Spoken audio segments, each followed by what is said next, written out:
Good morning and welcome to Mark Putrino's Trading Research. We hope you have a wonderful day today. Mark, how are you this morning?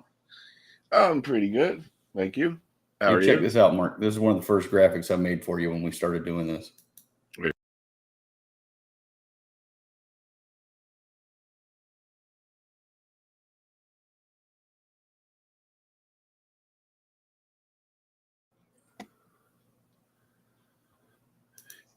Yeah, we need a bearer to be Buddy's like kind of alter ego.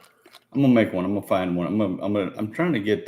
They've got this program called GIMP, I think it is, and you can actually draw it out, so you can get it in post and get the lines perfect. So I'm gonna start working on trying to get one. Yeah. All right. So let's just see what's going on here. First, yeah, I was talking about it yesterday. No one really knows where the whole bull and bear thing came from, but they say that some people say it's because when bulls fight, they push things up, and when bears fight, they pull things down. So I guess that kind of seems like it kind of makes sense. Um, That's for lot. yeah. Good morning, everybody. Thank you for joining us today. What can the Fed do about our fiscal mess? Nothing. This is starting to get really pretty scary here because, it's like we got this huge deficit, and the powers that be just keep having policies that are going to make it even worse. So, Yeah. my theory on it is that, well, part of my theory, I pretty much have a theory on everything, is that $33.5 trillion is such a big number that I think a typical human being just can't really conceive of how much that is. So it's kind of just like it's like trying to conceive of how far away a star is. You could say, "Oh, that star is 5 light years away," but you can't really understand like how far it is. Like to actually say you had to walk there. You Yeah. know, and it's the same thing with like $33 trillion. I think it's just such a big number. People don't understand, but at some point the chickens are going to have to come home to roost, and I don't know whether that's going to be tomorrow or whether that's going to be in 5 years, but it's really unsustainable. I don't know how they can do it now. I mean, he's tried to tie the ultimate defense of Israel that we are required to do as human beings to Ukraine so that he can get more money for Ukraine. And the vast amount of money that he's requesting is going to go to Ukraine instead of go to Israel. And I'm completely done with Ukraine. I'm over it. I've been over it. And you know how you can tell it's fake, Mark, is why are the wheat prices not going up? Why is all the stuff that's being grown there not causing this disease and famine and devastation that it was supposed to cause from this war? They've been fighting in the same 4 feet for the last 2 years, and it's cost us hundreds of millions of dollars. I'm tired of paying for that myself. Well, it costs hundreds of billions of dollars. Well, that's what I mean, hundreds of billion dollars, and then you've got the lives as well. Well, I guess they got to they got to just keep feeding the war machine so we don't find out what really happened at Burisma. But Man, anyway, it's disgusting. I mean, pretty much anywhere anymore. I mean, you can't really be a conspiracy theorist anymore because all of them are turning out to be true. yep. Yeah, I mean, here's wheat prices here. So this is where we had the spike when um, the Ukraine war started. Right. Um, Actually, you know what? Just before we get into the Ukraine war, I want to just point something out here because this is something that really infuriates me that people need to understand. The war did not cause inflation. Okay, it's inflation caused the war. It's a Yes. big difference. Here is the price of oil. All right, this is the price of oil, and we're going to have probably some trading ideas here. But this is the election of 2020. Oil was, let's just say, I don't know, $35 a barrel, $37 a barrel. The war started when oil got up to $90 a barrel. So how did the war cause inflation if the move in oil happened before? And the reality is this: is Russia, the Russian economy relies on oil. So when oil prices get high enough, it gives them enough money to fund things like the military. So the war is still going on, and yet oil is now lower than when the price where the price was then it started. So it's just it's just this big myth, this big misconception. The war did not cause inflation; inflation caused the war. But yeah, I Well, mean, you do make a good point. A lot of people have been waiting for wheat to kind of skyrocket, and you would think like that would be the conventional wisdom, right? The biggest right. grain producer in the world is at war, and yet the price is kind of coming down. But we could look at this here, and we can see some of our principles. Now, notice how what was support back here became resistance over here. So we see this in stocks, we see this in commodities, we see this in bonds, and the reason why we see it is because what we're looking at is a chart of human psychology, and it's human psychology that could turn support into resistance, like we had here, and you can even see it here. Support here became resistance over here, and that's because you got people that bought who regret their decision to buy when the price goes lower, and then they decide if it gets back up to their price, they want to sell and get out. So a lot of times you see what was a support level convert into a resistance level, like here, support was resistance. These price levels of 578.50 and 592.50, for whatever reason, just happen to be important for wheat. The prices that are in between, for whatever reason, they're just not as important. But yeah, I do think it's kind of strange. Now, this is not the only commodity that's down. A lot of these agricultural commodities are down. So that begs the question, where is the inflation coming from? Right. So here's our corn futures. We can see here, right? Support here became resistance over here. And it's coming from, let's see. It's coming from wage inflation. Let's see if we can find the U.S. Whoops. See if I can spell that. Yeah, you gotta get that. Yeah, there you go.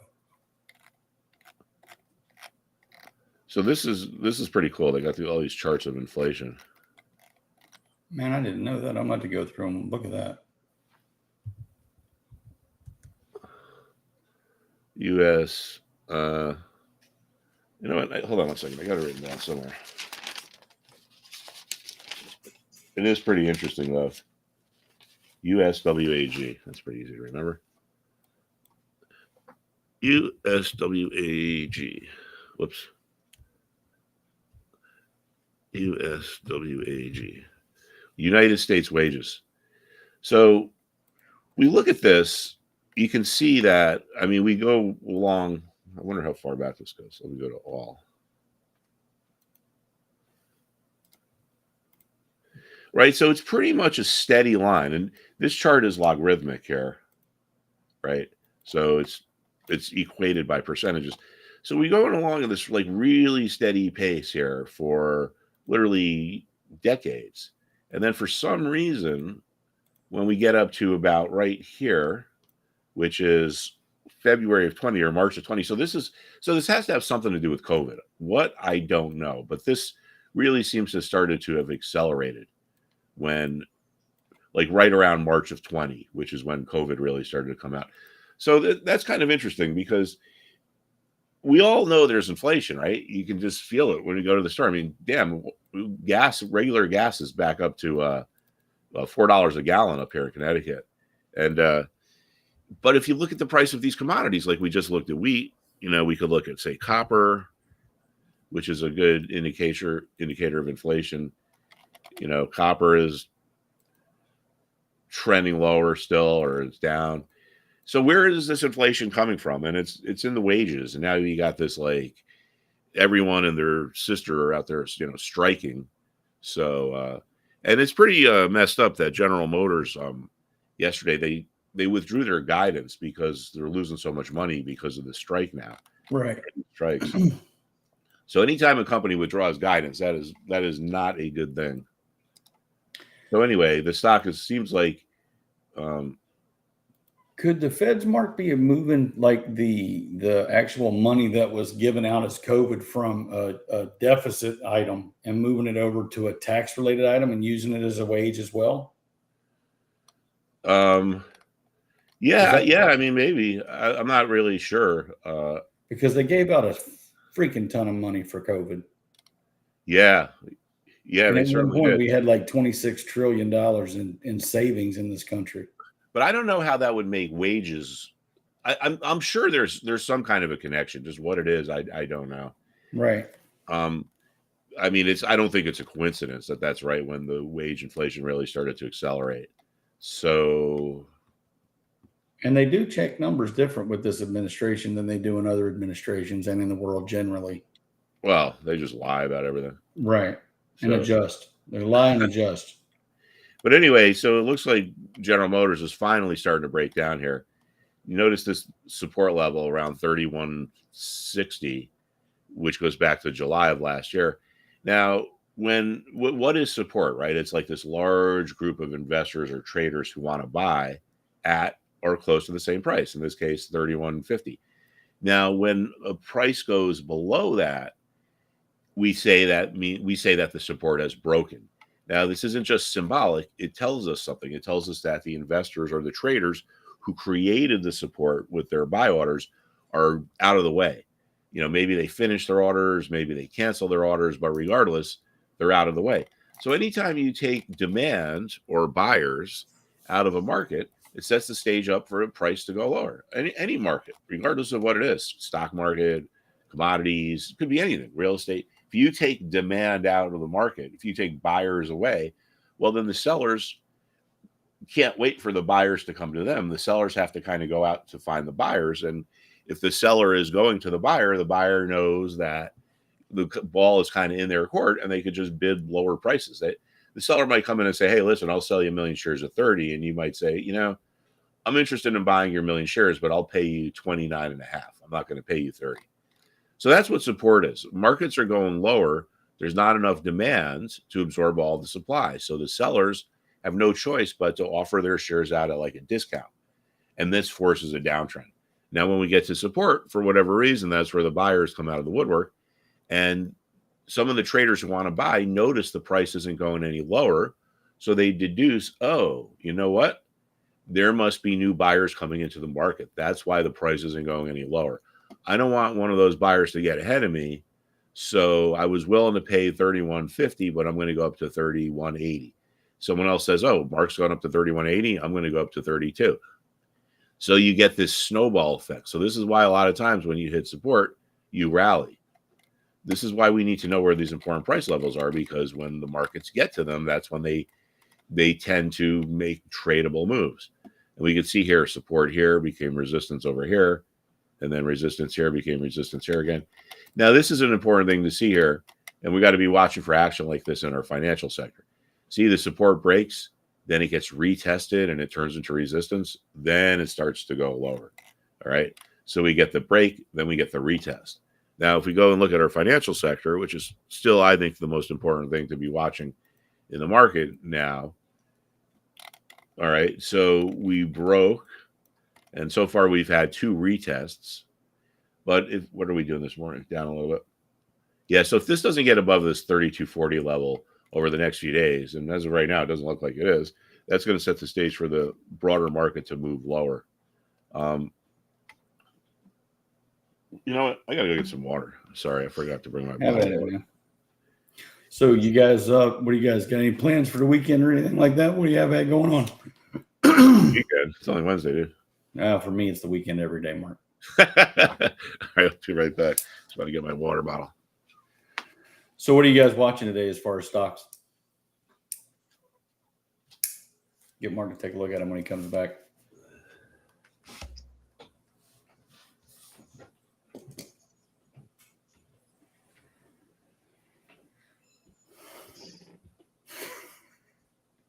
See, Alba, that's what a sidekick does. So you just left me hanging right there. So now I've got to got dead space, dead air. I need to get something to fill in there. Maybe I'll get some music to throw in. So when he steps out, I don't have to sit here and look like an idiot.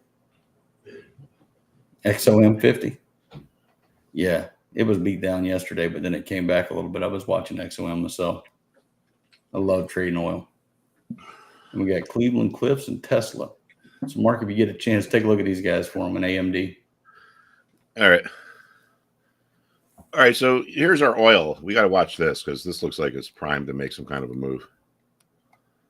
This 83.20 level is pretty important, as you can see, going back to last October. So support, then it became resistance. Resistance, now it's support. So I mean, it's going to break one way or the other. I highly doubt that if we look at this a week from now, this is going to be trading right around 83.20. It's either going to rally or break down. My guess is it's probably going to rally. And if Yeah. you don't trade futures, you could look at like there's the USO ETF. This is designed to track oil. You could trade some of the oil stocks. They're going to follow oil. I mean, like ExxonMobil. Commodity stocks are different than regular stocks because commodity stocks tend to follow the commodity that they're based on.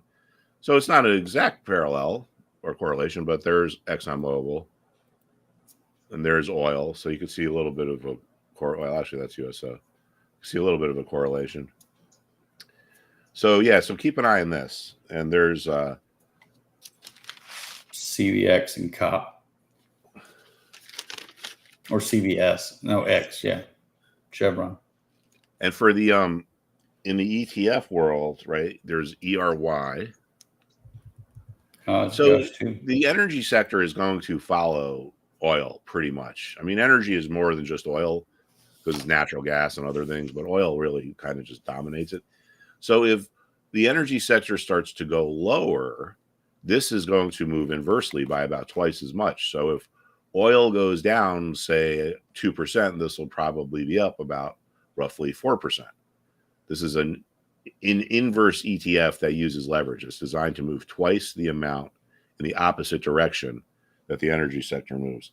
And then there's ERX, which is the leveraged ETF that's designed to move in the same way as the energy sector. So if the energy sector is up by 1%, this should be up by about 2%. So there are a lot of different ways you can get exposure to these commodities markets if you're not a futures trader. Yes, oil is fixing to move. Now, Tesla and Amazon are each pretty important to watch here because they're each sitting right on pretty well-defined support here. And that's where we are this morning. So here's Tesla. I mean, it's like, it's just, so this is a price level is 212, was support last May and June. Then it became resistance in February. Then it was support in August. And now it's support again. So, I mean, this does look a little bearish to me in the sense that you see how we got these kind of lower highs going in here. A lot of times when you get to support and you have these lower highs preceding it, it tells you that the support's there's a good chance the support breaks. So this is, 212.75 is exactly where this level is. But anyway, for all intents and purposes, we're right there. And also important to watch is Amazon, right? Because Amazon is going to affect the price of Tesla and vice versa. And Amazon is also kind of teetering right on important support. Now, the reason why I say that they're going to that they could affect each other is if you look at the sector,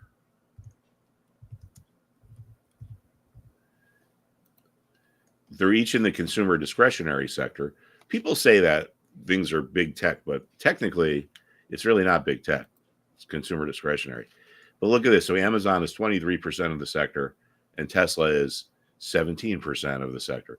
So these two stocks dominate this sector, and sectors tend to be correlated. So if these guys are moving one way or the other, they're going to put a lot of pressure on the rest of the stocks that are in the sector just because they're so dominating. They're so, they're so big.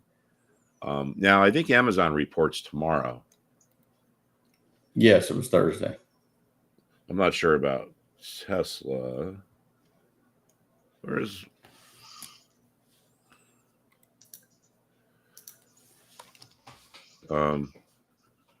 see. I think somehow I lost my link. All right, yeah. So anyway, so that's the important thing to watch there. It was October 18th. Cleveland Clips.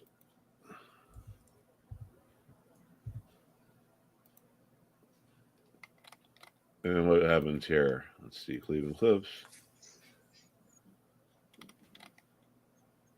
Cleveland Clips, Maumon attempts to buy U.S. steel. All right, so this looks like they reported. So if I'm looking here, I just think it's what kind of stands out is look where this stock is trading here. It's trading at a level that has been resistance. So it's unchanged this morning. Yeah, so big move like this, we got to resistance. Probably a good chance that there's a little bit of profit taking. So that's what I'd be watching this for that. You got TXN. And then Avi also has a question: how many days do you want us to have for confirmation, or how many days do we need for confirmation? Well, there really is no right answer to that question. It depends. It's it's like the Supreme Court says they really can't define what pornography is, but they know it if they see it. And it's kind of like the same thing. Sometimes it takes one day, sometimes it's a few days. It depends on the strength of the action. I mean, I don't mean to like punt on the question, but that's kind of just how it is. It's not a science here. It's more of an art.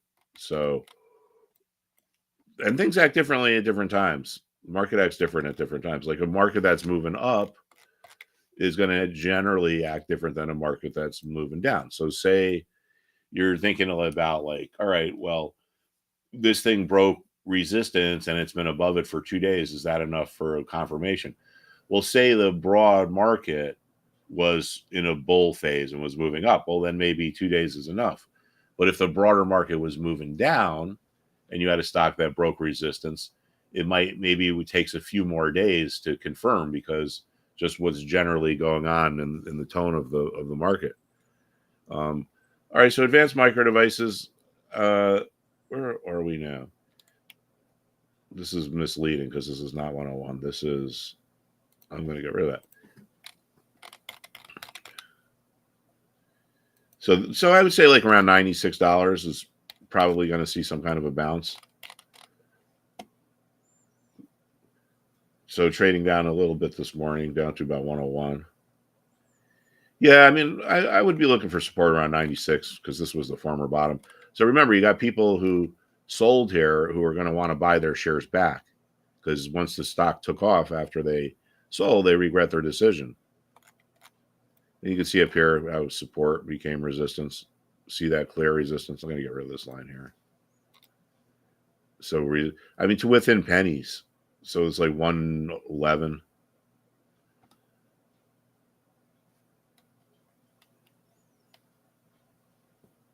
UPS is still down. I went to the UPS store yesterday, actually. Or no, 2 days ago. I just said something to my daughter down in, oh, there's our GAN, whatever that is. Yeah, don't pay attention to GAN theory, Fibonacci. That stuff is, like science fiction. Yeah, UPS is really breaking down here. See, here's our little thing what we talked about, right? When support breaks and then the support converts into resistance, that sets the stage for the next move lower. So that's exactly what happened here. So the support broke, then it converted into resistance. Now some of the sellers who are at resistance are starting to get anxious that other sellers are going to undercut them, so they reduce their prices, and you get this snowball effect. And I mean, we're getting into a range here where we had our fast move up and we had a big gap. So this thing could really start to, this thing could make a rapid move lower. And that's all those labor discussions and that big deal they gave the workers when it started back in July. And this thing's just come straight down since. Yeah. I should be a UPS driver. Though I probably no shit, right? Want to pass the drug test, probably. But yeah, right. I mean, gosh, just drive around. How stressful can it be? But I would be looking for support down around 125. But you notice how we have our gap, and then we have our fast move up.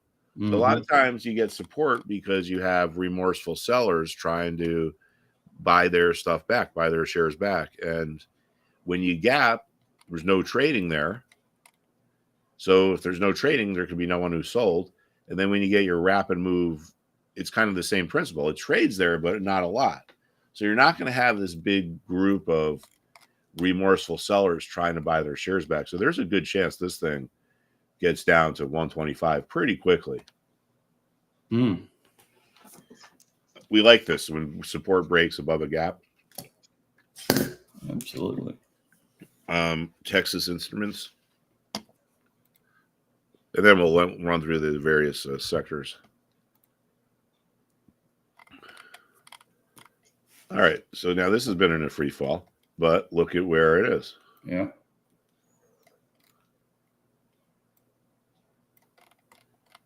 So oversold, very oversold. Matter of fact, Man. let's see here. So this is the most oversold it has been since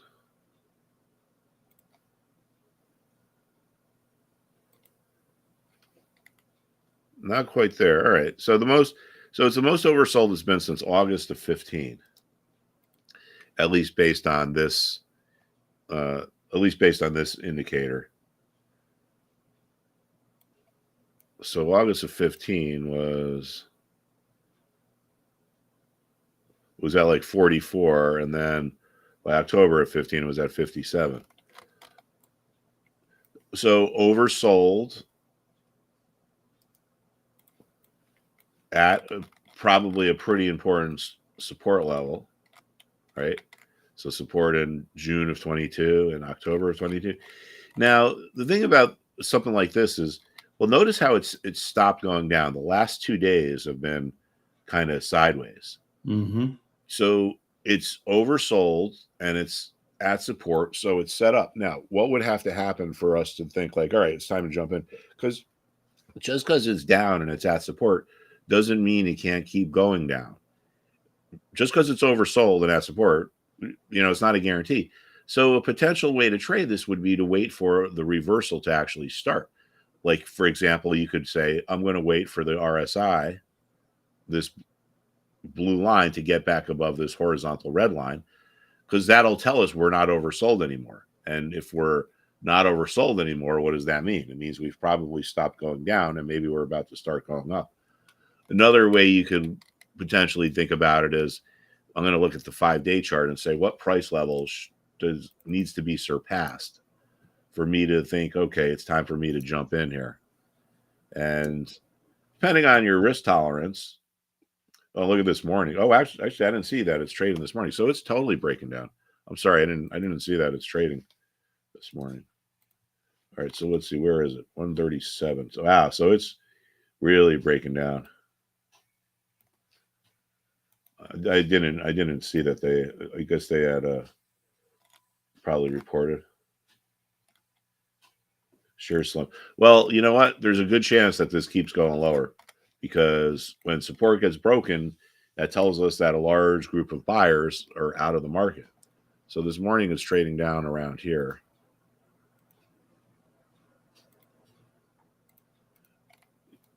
So now, a lot of times when something is down big or up big on the open, if it's going to reverse, it usually starts to take place around mid-morning, like around maybe 10 or 10:30. So if like around 10 or 10:30, you see it's kind of starting to move higher, there's a good chance that it rallies throughout the day. A lot of times, well, you see what's going on is people see the headlines and they start to sell. But if people start to do the research and they go through the numbers and they start to realize, well, wait a second, these numbers are bad, but they're not as bad as people think. We're going to go take advantage of this weakness and start buying. That usually happens like by mid-morning. So like 10 or 10:30. I used to see that a lot because the analysts don't come strolling in until like 8 o'clock, whereas the traders are in at like 7. So that's what I would be looking for there. If it doesn't come back by mid-morning, then that shows us the numbers really are bad. And because we've just broken this major support, I think there's a good chance that this thing makes a pretty meaningful move lower. Ford and GM. Yeah, so GM is breaking down. And what about Ford? I'll tell you, man, these union workers are too much. It's like, you got to be kidding me. It's like, yeah, I got to work 4 days a week. I got to get my 30 days a year off. And I want to see if UPS can even absorb it. I don't think UPS can absorb it. So Ford might bounce if it gets down to around 11. But I don't understand how these companies have not been affected more. My thought was maybe that because they have a lot of inventory that they're still making sales. So look at this. Stellantis furloughs over 500 workers. They should just fire them all, man. Yeah. Listen, I heard they were recalling the Lightning, man, and pulling them from dealerships because they can't sell them. What's that? A new truck or something? The Ford Lightning, that's that electric F-150.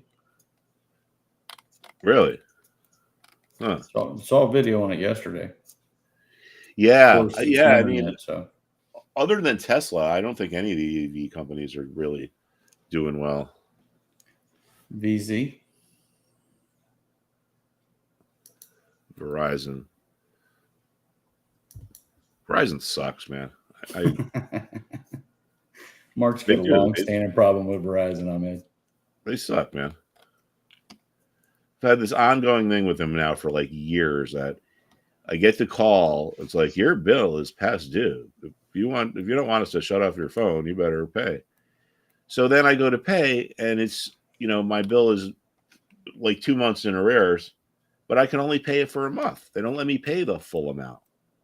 So I've basically have had a balance with them for like since I can remember, because they don't let you pay for 2 months.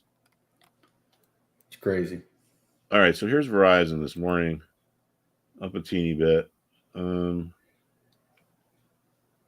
I'd look for support around 35, and it's at 34.42. So you see how there was resistance back here at 35? Well, a lot of times you get resistance at a level that was resistance before. And the reason is you had people who bought up here who regret their decision when the price goes lower. And they're like, all right, you know what? If it gets back to my price level, I'm going to sell. I'm going to get out of break even.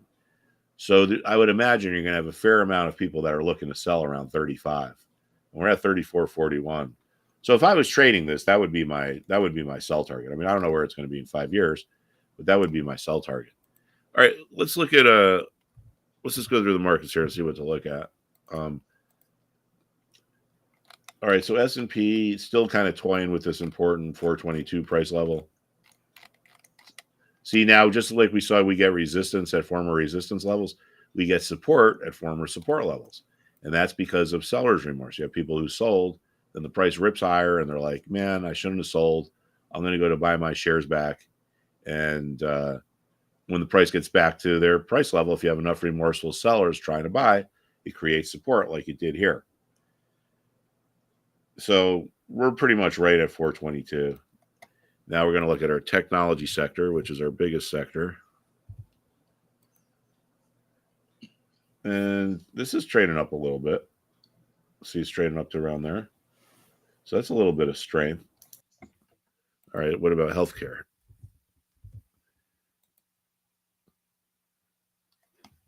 Yeah, see, so healthcare found support at the former support level. But I still think the most important thing to watch here is our financial sector. I mean, as long as the financials are below this 3240 level, that's going to keep a top on the broader market. And see what's happening here, at least for the last 2 days. What was support has turned into resistance. So if this stays below this resistance for a few more days, there's a good chance that it starts to move lower and it brings the broader market down with it. And look at interest rates here. Yeah. Now, look, we talked about this level yesterday, right? For support, 484 on the bottom and 5 on the top. And look how it's kind of holding in there. So I think that this is just consolidating and that it's going to eventually start to move higher again. Man, do you know Direxon has a 3 times bullish ETF called Want? Want? Yeah. Is that the consumer? Yeah, consumer discretionary 3 times bullish. Yeah, I would be. I mean, if Amazon and Tesla hold, we'll probably get a little bit of a bounce. But to me, they look technically pretty weak. Yeah, and I think they're probably going to go lower. So here's our discretionary sector, and we got to look at our industrial sector. Yeah, so this looks weak. So let's go. So the financials, I think, are the key to the market now for, well, will be for the next few days. And key to the financials are the banks.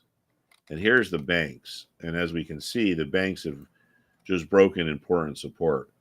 So I would guess that this is going to continue lower too. So with interest, if interest rates pop and the banks keep going a little bit lower, that's going to bring down that'll bring down the broader market. And then, of course, you got the wild card with what's going on in Israel. And, I was talking to a Jewish friend of mine yesterday who lives down in New Jersey. And, I was saying, like, he was basically like, Israel is going to attack Iran. And I mean, think about it. If you live in a country the size of New Jersey and the people that live in New York want to kill you and your family and your kids, what are you going to do? Well, they You're don't. going to sit there. They don't have You're a going to sit choice. there. You're going to get lectured by Joe Biden. Oh, don't attack because we want to give them more money. You got no choice. It's like the best defense is a good offense. Well, So that's why I truly believe the Stuxnet was Israel to begin with. That's the one that would spin up the reactors in Iran and throw their centrifuges off and destroy their ability to enrich uranium. That was a yeah, brilliant. and they used to back all those Iranian scientists too. Yeah. It's like So real James Bond type stuff. yeah. Yeah. And it's all But necessary to a point. I mean, there is a reason for that. Bad actors are bad actors, and that's the reason why we try to be free in this country. yeah, these people, these terrorists, like they don't appreciate life. They glorify death. Yes. It's a whole different culture than our culture, where we glorify life and they glorify death. And they're sick people, man. I mean, look what happened on 9/11. It's like, gosh, they're sick and they're evil. Think about that. Getting into a plane knowing that you're going to drive it into a building. And it's just crazy. Yeah. Yeah. I mean, it's like, it's like you're a sociopath. You just have no empathy for other people. I mean, and there is a point of no return. You cannot drive the plane into the building. I mean, it's just, I don't know. I guess I'm more of a self-preservist myself. I like to be alive. Well, they're fanatical, man. They think once they die, they're going to heaven. Yeah. And they're going to have all their versions they're waiting there for them. So pretty messed up stuff, man.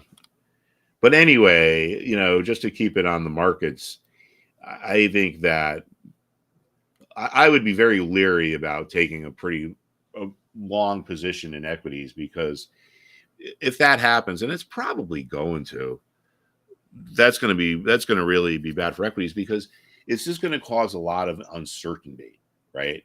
Now, I said for a long time when the Ukraine war started, I said if Ukraine got,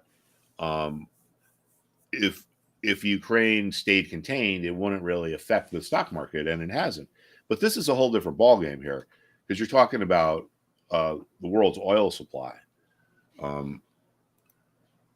Which I'm not surprised it's higher. I mean, it's not already higher. I mean, you have the Iranians or the Yemenis throwing rockets into the Persian Gulf there where the Strait of Hormuz is and all the oil comes through. So, I mean, I remember when I was in the gas station business, Mark, a hurricane would make gas go up 4 cents and it would make oil go up. And now you've got all this going on and oil is coming down, and just kind of strange. Yeah, I mean, it could be what we call the old crowded trade, right? I mean, it seemed like a self-evident thing to do, so a lot of people took the positions already. So the market has kind of run out of buyers. But anyway, all that aside, I think that you got to watch oil here for some kind of a move, because this 83.20 level is really important for this particular commodity. Going back to here. So here are some things to watch. So we're going to watch oil, because this is right at a crucial thing, or at a crucial juncture. Watch interest rates. And then I think the important thing in the equities is the financials. That's right too. I didn't even think about that, Avi. Qatar is the ones that allow Hamas to hang out. Yeah. And that's in the Strait of Hormuz too. Or Hormuz. I know I'm probably saying that wrong. Yeah, they're pretty. These are scary times, I will say. All right, let me just go see if there's. Oh, here's my new newsletter, which I'm trying to start. So this will be in the It'll tell digital you. download sections of the platform, guys. We're working on getting everything packaged together, and we'll be sending out an email here in the next couple of days with a little survey to get an idea of what you want to do, and then we'll include a free lesson for you to take a look at the platform and get an idea of how it works. Yeah. All right, I'm gonna get going, everybody, but I'll be back tomorrow, and I will see you all then. Thank you, guys. Have a wonderful day.